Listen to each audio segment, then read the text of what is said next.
So many people think that they are alone. They think, I'm the only one. I'm the only one who has this inner critic. I'm the only one who can't do this. I'm the only one who, getting out of bed is just, it's a challenge for me every single day. You're not the only one. And sometimes just hearing a story of someone else who has been there, I truly believe that sharing those stories is such a gift to give to the world, because we all go through struggles. It's what we do with those struggles.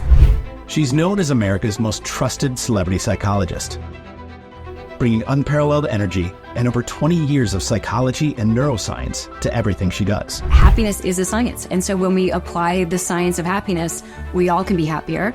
As a best-selling author, renowned public speaker, and a television mainstay on shows like GMA, The Today Show, and CNN, Dr. Elizabeth Lombardo is known as one of the country's most influential experts on stress. 91% of workers report unmanageable stress. 91%. That means they're spending a lot of time in this red zone. NBA Hall of Famer Shaquille O'Neil even calls her his head coach of happiness. Complete disclosure, Shaq has always been happy, so it wasn't like I had a lot of work to do. That was an easy job. Right. I've been friends with Dr. Lombardo for over a decade now, and every time she visits our offices at Flying House, I end up learning a little something new about myself, though usually she's just calling me out for deflecting her difficult questions. I'm not going to say it. I'll tell you after. Deflection.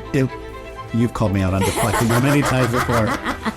This is the Curiosity Blueprint, our exploration into human connection and how we see, experience, and impact one another. I'm your host, Jason Ballou, a former TV producer for Oprah Winfrey and the current CEO of Flying House. Don't forget to hit that like and subscribe button so you can be a part of our weekly conversations and fulfill your own curiosity. And now, let's get to my conversation with Dr. Elizabeth Lombardo. Yep. All right. What am I pulling you from? What have you been up to most recently? So personally, I have a incoming junior in college and freshman in college. So I will be, I call it a free bird.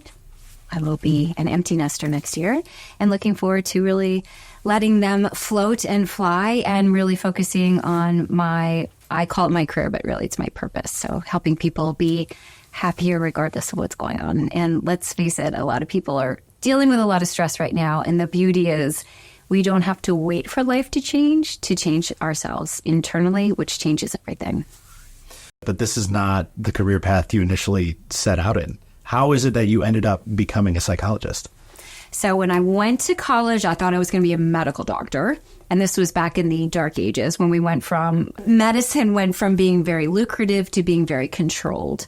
And we had a lot of family friends who were medical doctors who told me, don't go into medicine. It's not a place to be. So I thought, okay. So I decided to go into physical therapy, looked into physical therapy. Great profession, was a physical therapist for a while, loved being a physical therapist, and just realized how much psychology is involved in physical therapy. So regardless of how good of a PT I may have been, if my client was depressed or anxious or overwhelmed with stress, I couldn't really help them. We had to address what was going on up here in order for them to physically rehabilitate.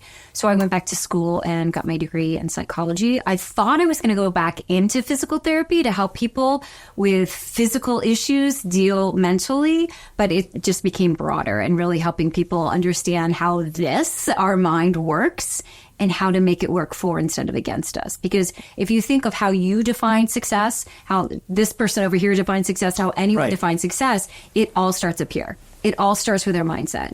And for some reason, we aren't teaching young people or even older people how to make this work for instead of against them, because this is our biggest path to success, but it's also our biggest path to failure. And so when we can overcome the challenges that we have in here and we can make it so our mind actually facilitates our success, that's when not only are we externally successful, but when we feel it too, when we enjoy it, when we have that gratitude and really loving what we create in our lives.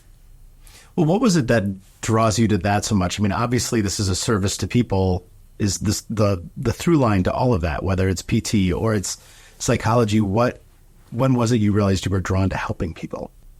I feel like everyone's drawn to helping people, right? I mean, I talk to young people. I'm like, what do you want to do? And they say, well, I don't know, but I know I want to help people. So I think it's just human nature to want to contribute to a cause greater than ourselves. not to be geeky, but when we look at the research in positive psychology, right, what positive psychology is basically the study of happiness, what makes us happy and fulfilled, we realize that when we contribute to a cause greater than ourselves, a meaningful cause to us, that's when we feel good. So I guess it's kind of a self-centered approach, but that's, when we can do that, when we can really find that purpose in our mission in life where we can serve others and get the fulfillment, I think that's a great life. Yeah.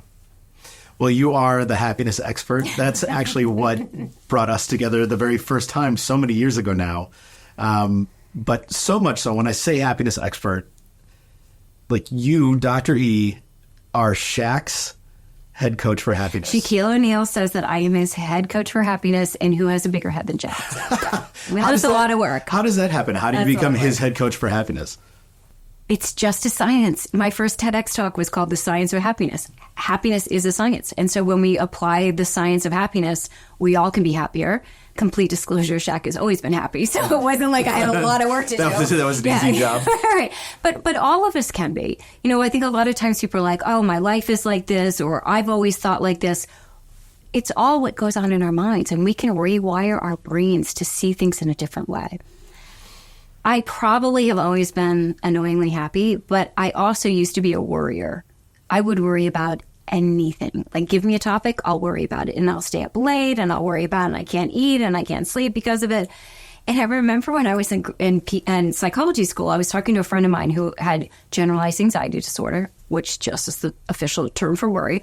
And I remember talking to her. I remember we were out on the street, 15th and Vine in Philadelphia, and I remember having a conversation with her and saying, you can change your mindset. Like, you can rewire your brain so you don't work.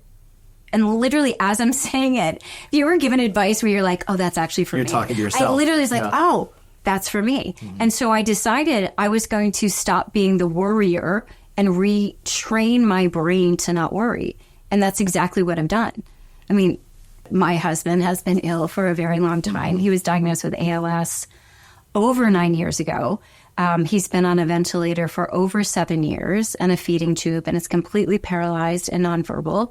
When I say he could die any day, that's not a catastrophic distortion. It's true. He could die any day.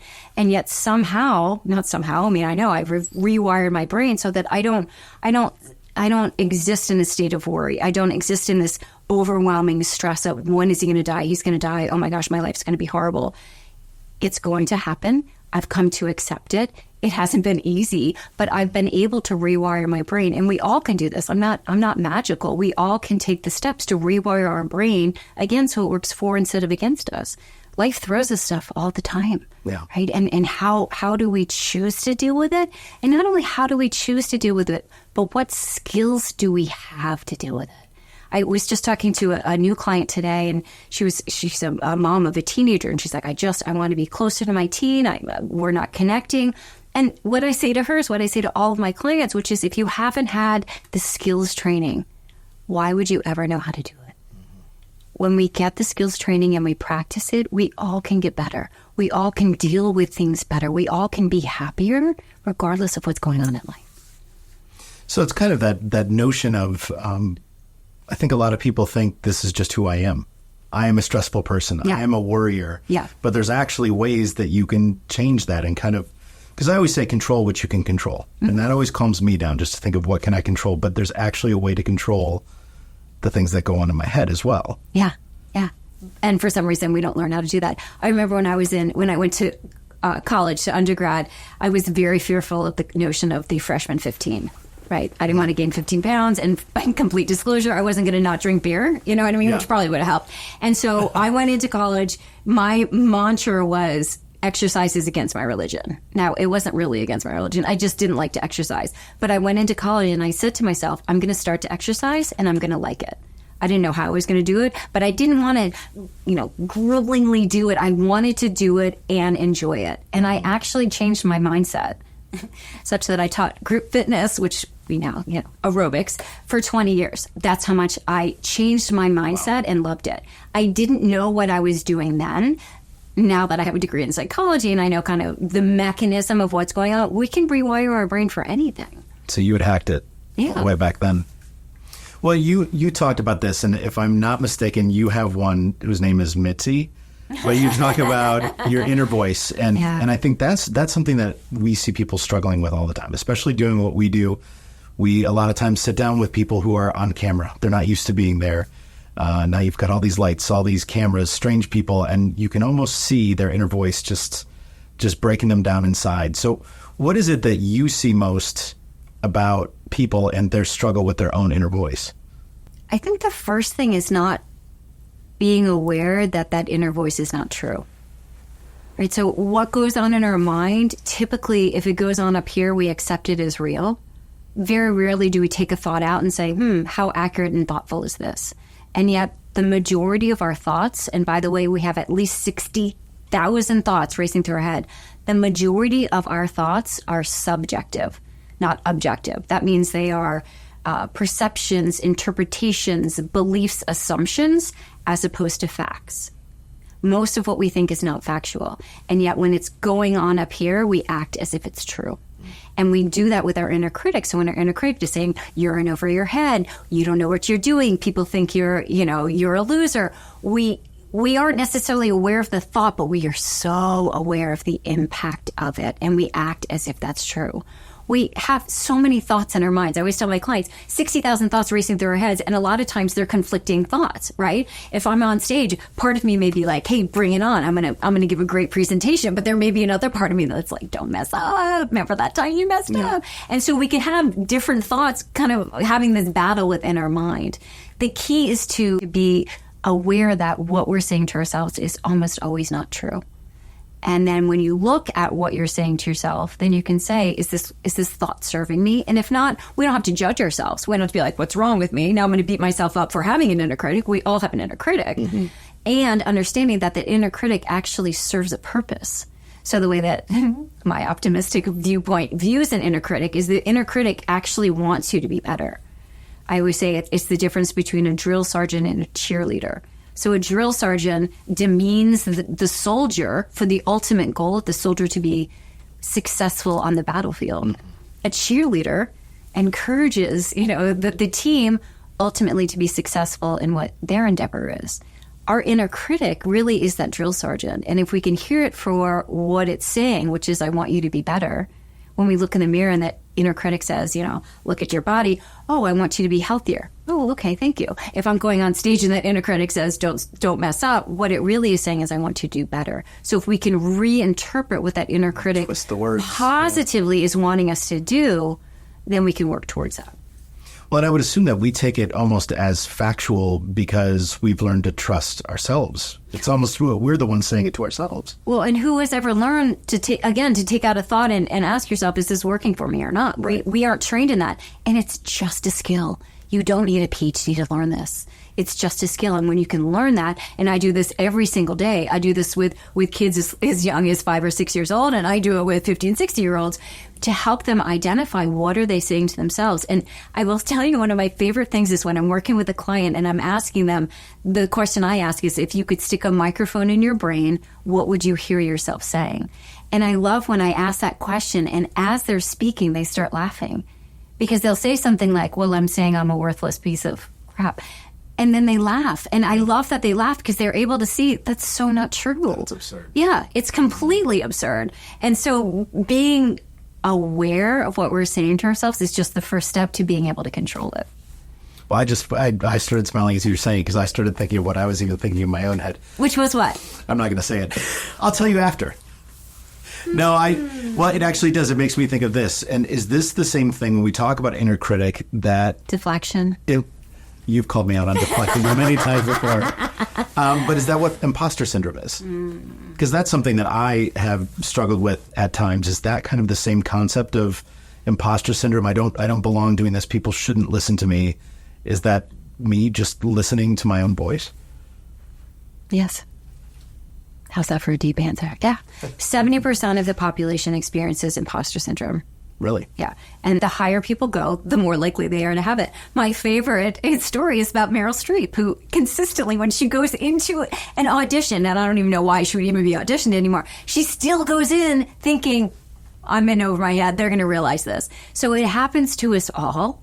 The key is to realize, oh, this is just my inner critic. It's not true. So you talk a lot about that inner critic, and it just seems like the inner critic is the one with all the negative thoughts. We have 60,000 thoughts in our head. And 35,000 of them on a regular day are negative. Are negative. That's what I was going to ask. Where do you think that comes from? Why is it so negative? Well, I think it's evolutionarily. I mean, if you think about it, when our cave ancestors, let's say, heard a rustling in the bush, and if they were like, it's probably nothing. Let's go. Let's go, have a conversation over there. They probably wouldn't live another day. So it really was evolutionarily very adaptive to focus on the negative. And, when you think about this concept of the psychological red zone, when we experience high levels of distress, our brain goes right into negative filtering. The part of our brain that's processing the information when we're at high levels of distress is negative. What is wrong, so that we can take care of that. The issue is that our brain goes into this red zone, limbic system hijack, focusing on what's wrong for non-life and death situations. And we tend to be in that red zone for longer periods of time. So evolutionarily, you heard a rustling in the bush, you thought, it's an animal, let me get away or get rid of the animal, and then you got out of this red zone. What's happening for a lot of people is we're spending a lot of time in that red zone. We're not in and out, which is the way our brain is supposed to function. The limbic system is one of the oldest structures of our brains. It produces natural instincts that our ancestors used to survive by triggering behaviors needed to eat and drink, reproduce, care for our young, and react to our surroundings. As the core driver of our emotions and behaviors, the limbic system is often referred to as our emotional nervous system. So I don't want to go too geeky science, but I'm always interested in it. The limbic system. So this is the system that teaches that tells us fight or flight. Mm-hmm. How does that all work? So depending on where we are in the level of distress, and distress is, a lot of people think stress is bad, but stress can be positive. We call that eustress, E-U-S-T-R-E-S-S. That's you're planning a vacation. It's like stressful, but it's exciting, right? Or people getting married. It's stressful or exciting. And some people getting divorced. It's stressful, but exciting. So it's really about our interpretation. So stress can be very positive. But distress is kind of, I call it the catch-all, like any emotion you don't want. Sadness, anger, frustration, anxiety, worry, fear, guilt, shame, helplessness, all goes in the distress pile. And distress exists on a continuum from 0, no distress at all. Just got up at the massage table, even if they didn't touch you, right? Life is great. To 10 out of 10, the most distressed you've been. So for people who are angry at a 10 out of 10, for example, they're probably yelling or the proverbial steam's coming out of their ears, right? So hopefully most people aren't living at a 10. And most people aren't living at a 0 either. We're usually somewhere in between. And this psychological red zone, the way I define it, is when we're at a 7 out of 10 or higher. So a 7, an 8, a 9, or 10, that's when we're in this red zone. And in the red zone, we move from, in the green zone, yellow zone, we're using frontal lobe. And the frontal lobe of our brain it's the part of our brain that differentiates us from other animals, right? So it allows us to engage in executive functioning, problem solving, perspective taking. When we're in this green zone using our frontal lobe, this is where resilience happens, right? Like times are tough, I can handle it.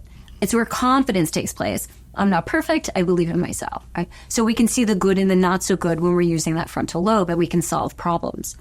As we go up on the distress scale, though, we go from seeing the good and the not so good to focusing almost exclusively on the negatives, so that when we get into that red zone, the 7, the 8, the 9, the 10, instead of rational brain, it's our limbic system that hijacks our rational thinking.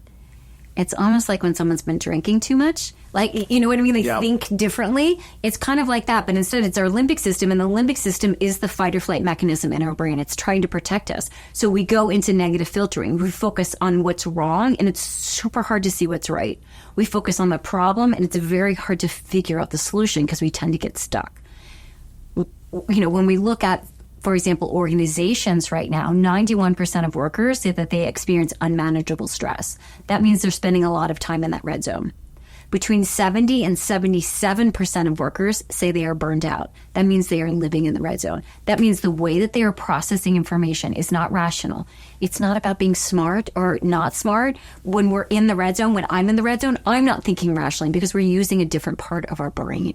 And what we want to be really aware of is when we're making decisions using an irrational part of our brain, that's when we tend to say things we later regret or do things that really aren't in our best interest or in the best interest of others.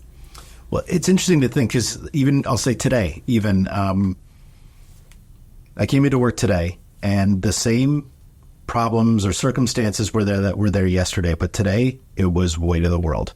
Everything's going wrong. Nothing's going right. I'm stressed. I go in my office. I shut the door. Not now. This is a terrible day. But then when I took a minute and spent some time with the team and laughed a little bit, and then I went back, I was like, oh, this is manageable. So that's everything that this is the problems don't change. The situation or the environment doesn't change. How I'm perceiving them is. Yeah. Because what was your level of distress when you came into the office today? I was probably an 8. Yeah. So you're already in the red zone. You didn't even need something to put you in there. Yeah. Oh, I can jump straight to the red zone. I know that. Now you're just bragging. So, and the key is to be aware when we're in that red zone. And I was saying, like, don't let anything out of your mouth when you're in the red zone. And don't put anything in your mouth when you're in the red zone, because that's when you consume things you later regret. So being aware, what you did was you closed your door, and hopefully you did something that would elevate your mood and decrease your distress. Taking breaths, moving. I just gave a keynote on Monday to 1,500 people, and I had everyone stand up. It was one of those rooms where like 1,500 people should not be there, but I still had everyone stand up, and I had them skip in place because there was no room to move. I had them smile, head up high, shoulders back, and skip in place for 30 seconds. And then everyone sat down. And everyone decreased their distress by at least 2 points, 30 seconds. Wow. So we want to be aware of where we are, and then we want to do something healthy and helpful to decrease that distress. Movement, using your breath, diaphragmatic breathing, watching funny videos. For me, SNL is like my go-to, like hopping on YouTube and watching a funny video.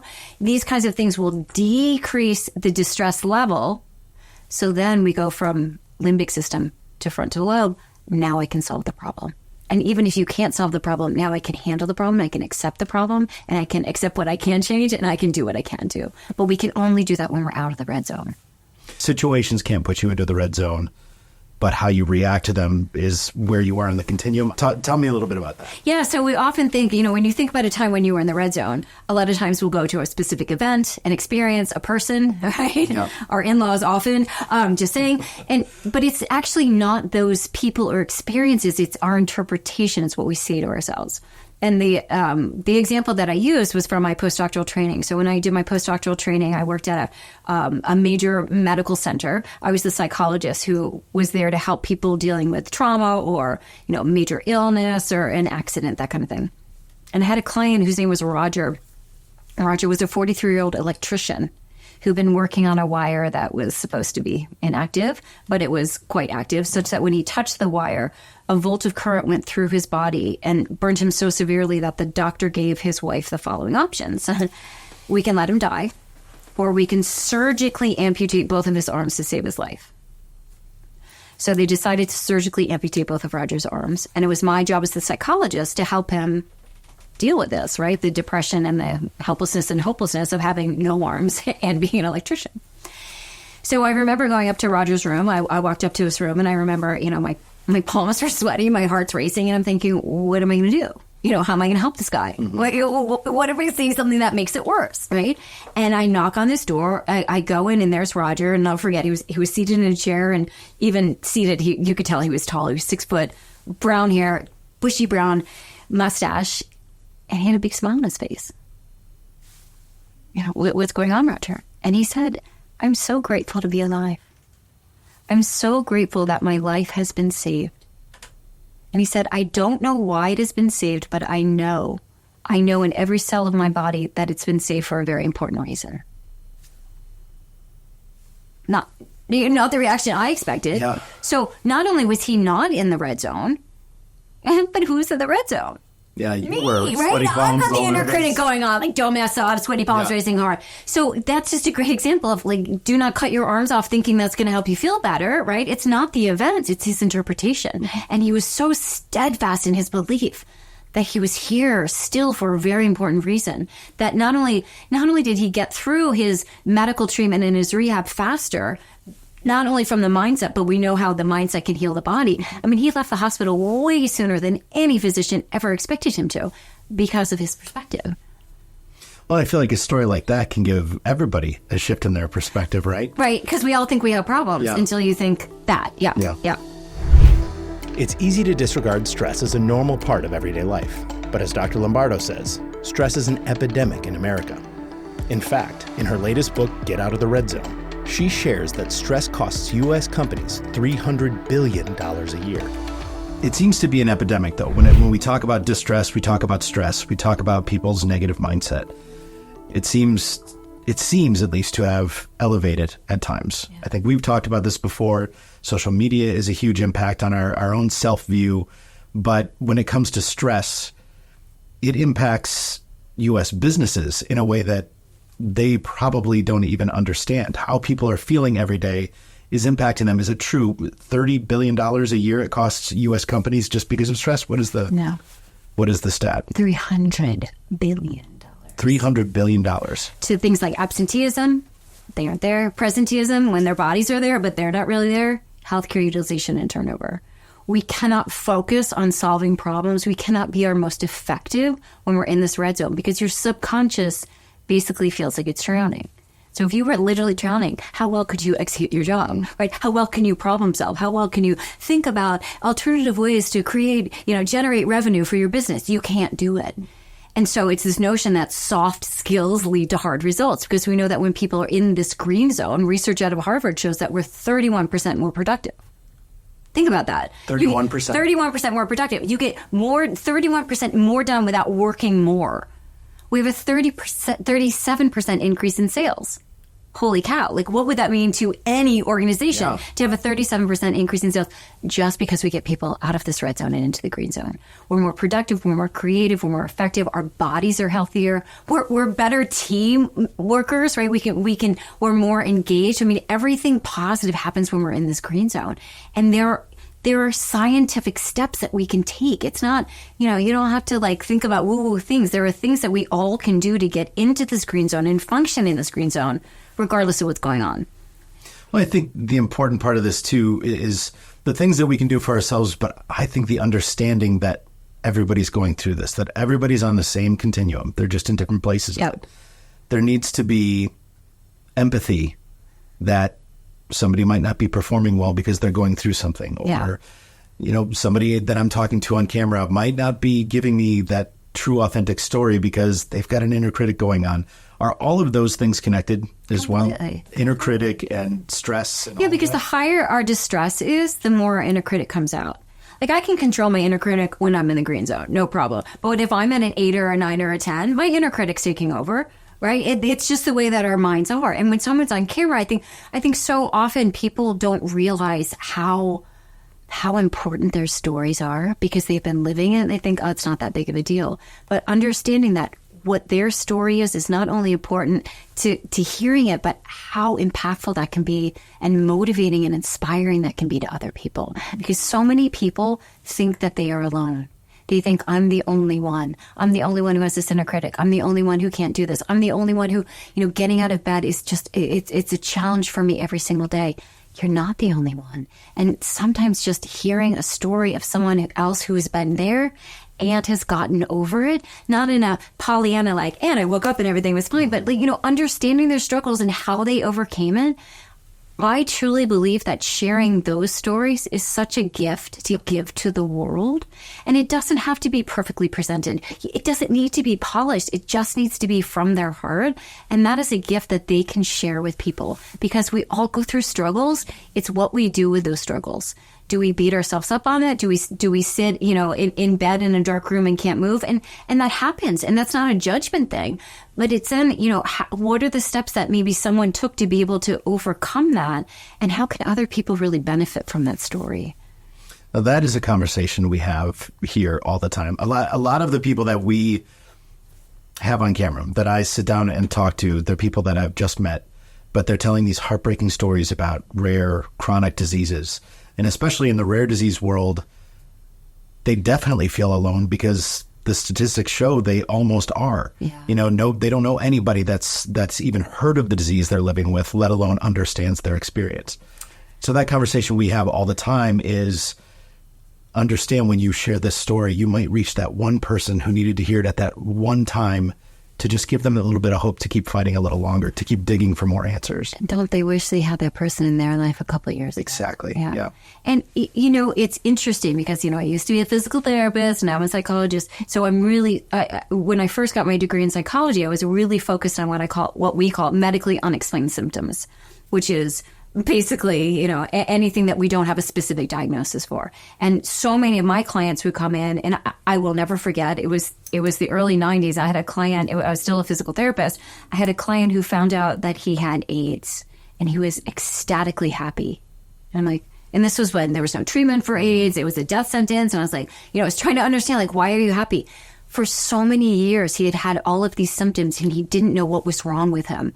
And just knowing that there was a diagnosis, that he wasn't crazy, he wasn't making these things up, which is what he was led to believe by a lot of medical professionals, just having that name and that label helped him. Mm-hmm. And it's interesting because as I've done a lot more research on my own and really looking at the research, it's rare that people have a diagnosis. 75% of complaints to a primary care physician, i.e., 3 out of 4 times someone says, "Doc, this doesn't feel good, this hurts," the primary care physician doesn't know why. 75% of the time, and that statistic is prevalent in the US and in Great Britain. What does that mean? It means that people aren't crazy. In medicine, we are advanced, but we aren't that advanced. Yeah. And so there's so much out there. So if someone's experiencing what I would call medically unexplained symptom, it doesn't mean they're making it up. It doesn't mean they're crazy. It's what can we do to look at that and to help that. And also understanding that stress causes or exacerbates, makes worse 90% of illness. And I can remember working with clients. When I first got my psychology degree, I worked with a pain specialist, an MD. And in order for the people with chronic pain to get their medication, they had to see me, and they were not very pleased to see me. And they would often come in like this. And I didn't read their mind, but I could read their mind in terms of them thinking that they were being sent to me because we thought they were making up their pain. And the first thing I always said to them was, I know you're not making up your pain. Your symptoms are real. When you are stressed, you who I'm assuming doesn't have a chronic pain symptom, when you are stressed, does your body ever feel worse? Oh, sure. Of course, right? We get the headaches and the neck pain and the back pain and the digestive issues, right? Our bodies and our minds are so interconnected. And so what I always would tell my clients is not that you're making it up. It's just that when you experience distress, whether it come in the form of anxiety, depression, overwhelm, sadness, whatever, anger, resentment, our bodies have that reaction. So we can address the body, we can address the mind. When we address the mind, the body can be better. When we address the body, the mind can be better. And so it just was like, where are we going to start? Yeah. Well, and I wonder when it comes to understanding, helping people understand and empathize that this is happening. Like you say, over 75% of people go without a diagnosis. Yeah. People know their bodies. You know when something is wrong. You know when something is not operating or feeling the way it should. And so to be told there's nothing wrong with you it's devastating for some people. Yeah. It's absolutely horrific. But I think, one thing that's so important for me in understanding this is the team and I, we're always working on how do we create a place where somebody I sit down with is in that place or has had this really long struggle with a terrible disease. And maybe they have a diagnosis, maybe they don't. But not only are they living that way, now they have to be on camera. So there's more stressors and there's more, no one's going to understand, or this doesn't matter. And when we talked on the phone recently, you had said one of those things that's important to think about is mattering. Yeah. So talk to me, what exactly is mattering and why is that so important? You touched on it a little bit. This is, as a psychologist, we all have like different areas where we're focused on. And my last book was on the red zone and getting on the red zone. And my now focus is on mattering. So it's a cool concept. Mattering is when we feel like we add value to others and others add value to us. And we know from the research, there's a lot of research, especially with young people, looking at how when someone feels like they matter, depressive symptoms go down, anxiety goes down, overwhelm and stress goes down. When we look at mattering in the workplace, engagement goes up, productivity goes up, all those wonderful things that we talked about, the green zone, that's what happens when we feel mattering. As someone who's going through a tough time, and they can feel really stuck for sure, when they can serve others, when they can help others, that's that sense of mattering. That's that sense of, even though I'm going through a really tough time, I'm contributing to a cause greater than myself. I am helping someone else. And, I'll give the example of my husband. So my husband, he's a super successful executive. We met at the gym, right? He was very athletic. And now for the past 7.5 years, he's been on a ventilator, cannot move, cannot speak.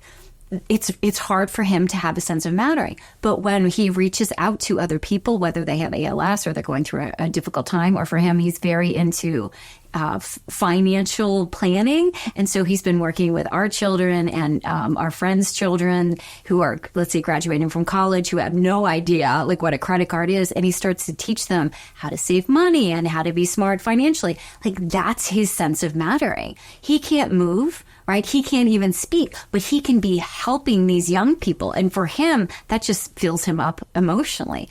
There's always something that we can do outside of ourselves to feel like we, again, are contributing to a cause greater than ourselves. And that cause may be a sample size of 1, and it may be a sample size of 1,000,000 or anything in between. But when we can do that, that really not only helps the other person, but it helps us feel so much better. So as you're interviewing, the people who are coming in who are dealing with all kinds of horrific situations that they're probably dealing with their health, if they can get that in their mindset of, even if it just helps one person, that's going to change everything. And, personally, I don't have that significant of a story, but I will say I graduated high school with 47 kids in my class. I was friends with all of them. I remember my best friend, Jamie Boris, ran for school president. She had to speak to the entire upper school. So let's say that was 300 people, less than 300 people. And I thought, I would rather cut off my entire right arm, thanks to Roger, than speak in front of, 300 people who I knew. And I knew, we were all friends. I had to go through that mindset myself of, and I do it now even when I'm on TV. If I'm on the Today Show, a couple million people watching me, the old inner critic me would be, oh, don't mess up, what are you going to say? But when I really focus on serving other people and how, if I'm speaking to, 4 million people, even if one person hears me, that's powerful. Yeah. That's exactly what I was going to ask, and you beat me to it. Was GMA, Today Show, you're on stage, you're giving TED Talks, you're talking with all these people. Do you still wrestle with that voice and you just know how to use it, or have you, for the most part, silenced it? Sometimes it will creep up, but I just remind myself, why am I doing this? Why am I doing this? And I'll give an example. It was a Today Show. They were doing sweeps. And so usually Today Show used to call and be like, it would be 10 a.m. here. And they'd be like, can you be on 9 o'clock tomorrow in New York? And we're in Chicago. So, that was challenging. But I remember there was it was sweeps. And so they called me on Monday and I had all the way to Friday. And the segment was, what is one thing that you can do? And they were looking at relationships. That was one person. And I don't know, finances was one person. And I was, actually, I think I was relationships. And so they said, what's one thing you can do? And I was talking about forgiveness, the power of forgiveness, that when we forgive others, it not only helps our relationship, but it's a true gift to ourselves.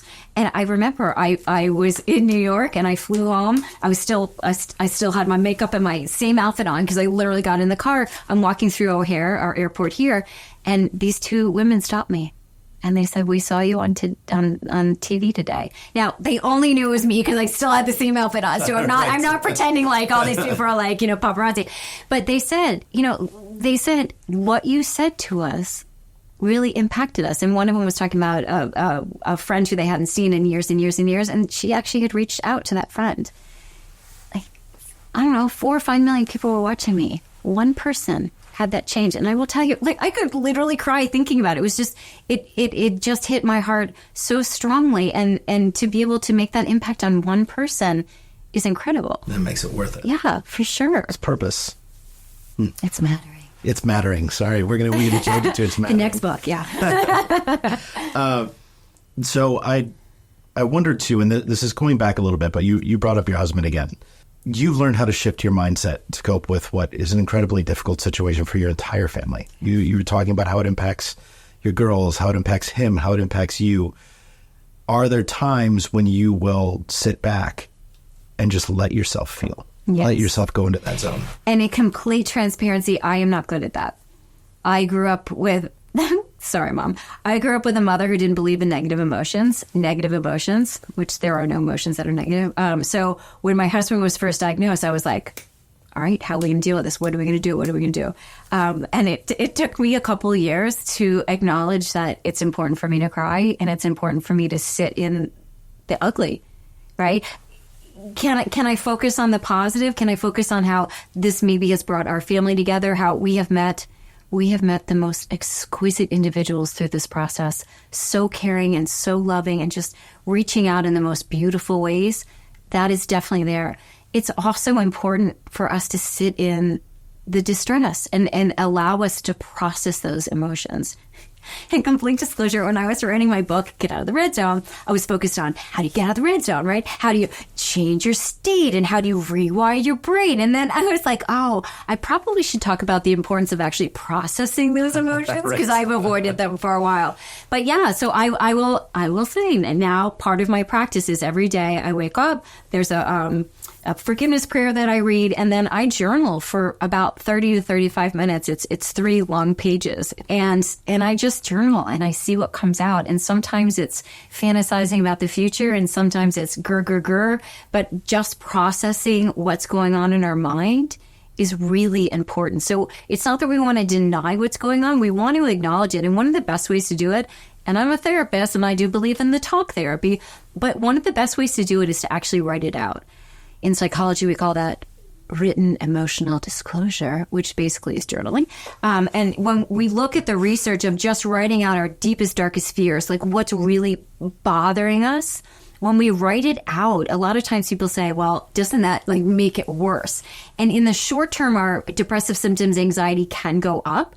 But in the long term, we find that depressive symptoms go down, anxiety goes down, distress goes down, immune function increases, visits to the doctor decrease just by having an intervention of writing out your deepest, darkest secrets. That doesn't even 3 make sense times to me. How is that possible? Because remember, we had 60,000 thoughts racing through our heads? Yeah. We don't know what we're thinking all the time, and yet it impacts us. If we have a thought that's not helpful to us, we will feel it physiologically in our body, as we talked about. We'll feel it emotionally, and it will impact how we interact with others. We don't even realize it. So when we take it from here and put it on paper, we can process it differently. And sometimes when we take it from here and put it on paper, it's almost like we can get rid of it. We no longer have to keep regenerating it in our mind because we're done with it. And there's research, there's a gentleman named James Pennebaker, a psychologist, who's done this really great research on just how powerful that is. And again, the intervention is 3 times for writing about 20 minutes. That's it. And then done. Anyone can do that. You don't need money to do it. You don't need a beautiful leather-bound journal. It can be a scrap piece of paper and and a pencil. Yeah. That's amazing. Whenever I hear that how it like physically impacts you, that always kind of blows my mind how everything is connected so much.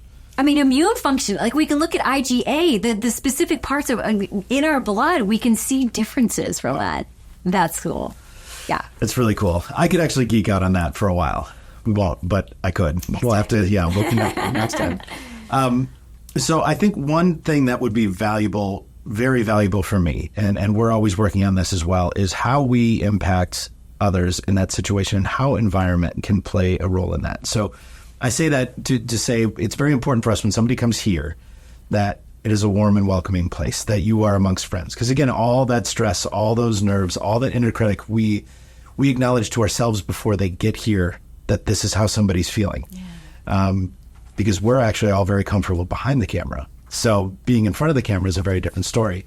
But what are things that people can do even on an everyday, people they meet on the street or people in their family, to help somebody kind of shift on that continuum down to the green zone and get themselves level? Yeah. So there are a lot of ways to do that. And some of it is moving our bodies, right? If you notice that someone is kind of stressed out, hey, let's go for a walk. Like it really can be that easy. Again, skipping around, jumping on the bed, any kind of movement can be great. Music can be great to decrease our distress. You probably have heard a song that you haven't heard in years, even decades, and it brings you back to that time. Definitely. So using that, laughter can be wonderful, but sometimes it's just that connection. It's the sincere looking at someone's eyes and saying thank you for being here. It's talking about silly things so that it decreases people's distress, so that they have the connection with you.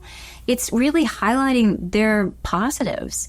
It's amazing to me, and I work with incredibly successful people, and I say successful, i.e. on paper, they're executives, they're professional athletes, they're people who we all know and we're maybe in awe of, and they still have this inner critic.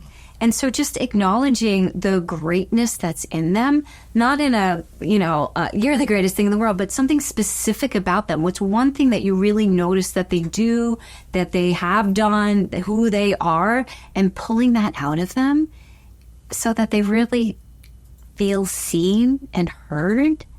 I mean, that's such a gift. And it goes back to mentoring, but it really is like, how are they showing up and how are you noticing that they're showing up? So even just acknowledging like, hey, I bet this is probably tough.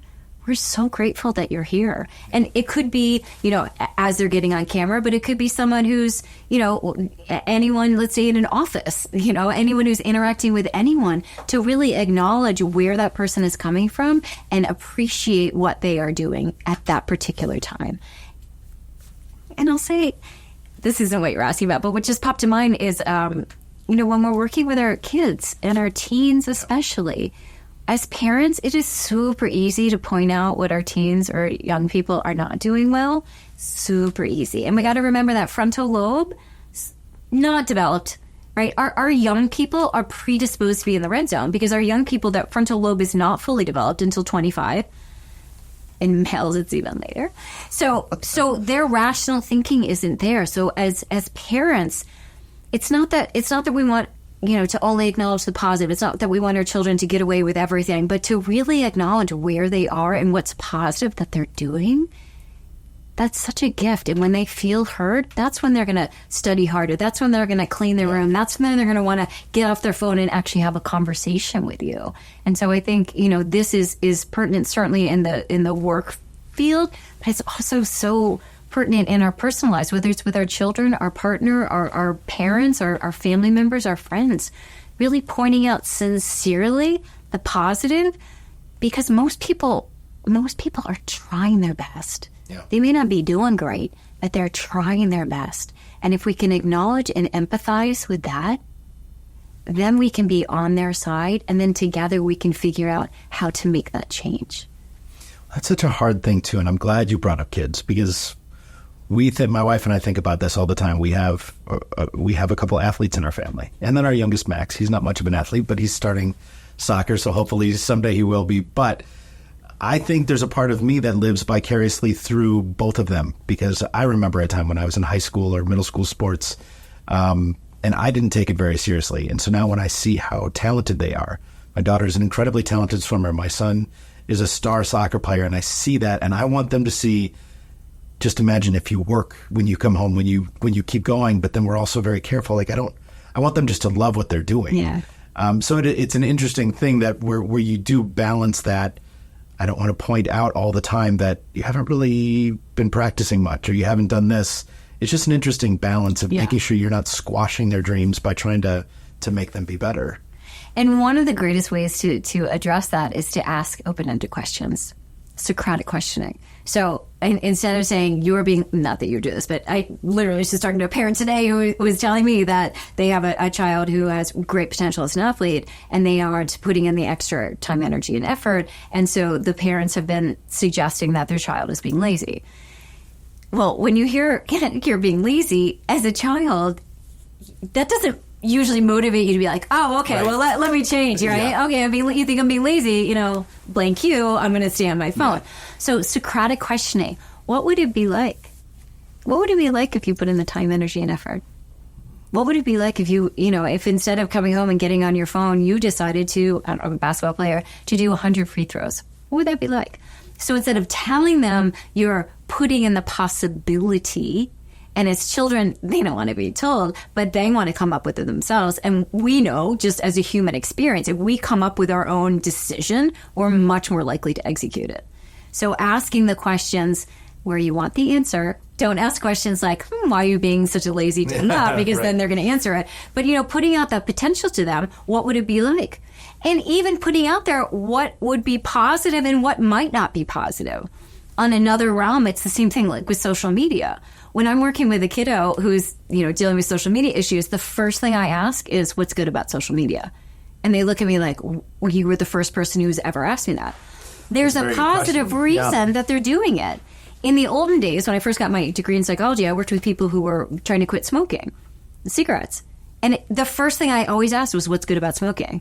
And they were like, what's wrong with you? It causes lung cancer. There's a reason why people do it. And what we need to do when we want to change a behavior is to get the good out of the bad behavior.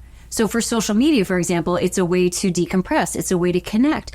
Awesome. We need to find other ways that they can decompress and they can connect that are offline. Because if we don't address those needs, we're never going to get sustained change.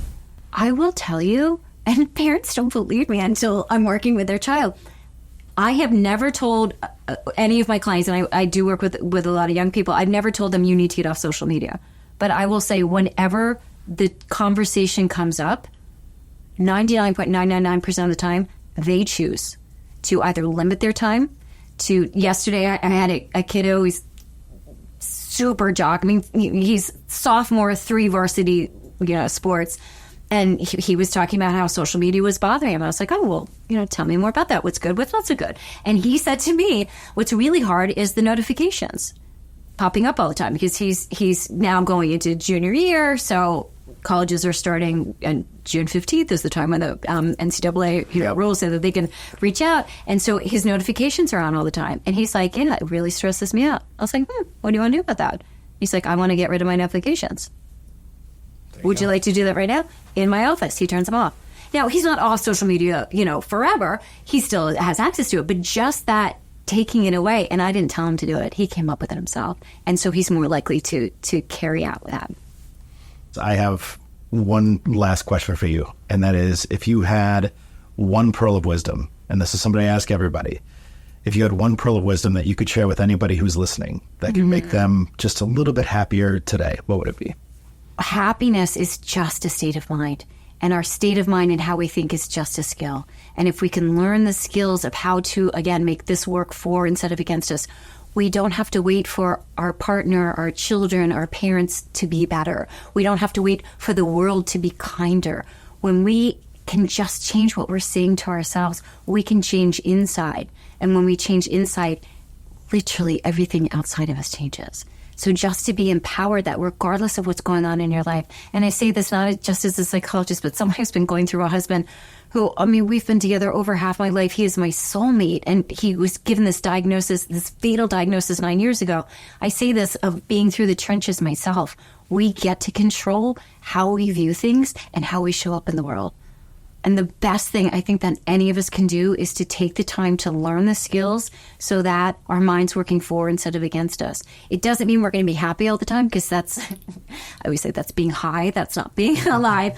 We're going to still deal with difficult times, but to be empowered is to be more focused on what's going well, what we're grateful for, and the love that we have in our lives. And the more we focus on that, the more it comes into our lives. That's when we really can make a change. Well, I can't thank you enough for being here and sharing all of this. Well, thanks for having me. Thank you. It. Until the next time. Every day our world is filled with voices, with none being more important or impactful than the one in our own head. Like most people, I've personally struggled with imposter syndrome, as my own inner critic often seems to feel that I'm not good enough. But as Dr. E says, if we can find a way to reinterpret what that voice in our head is saying, and realize that oftentimes its words aren't true, we can each find ourselves on a path to less stress and more happiness. In the end, Elizabeth has reminded me the importance of mattering, and how sharing our own stories can bring hope and enlightenment to those who just might need to hear it most. I hope our conversation provided value to even one of you out there listening. And if you've made it this far, I want to thank you for being curious. If you haven't already, hit the like and subscribe button to join us in our weekly conversations and become a part of our community. And if you want to see more videos like this, just click the link here.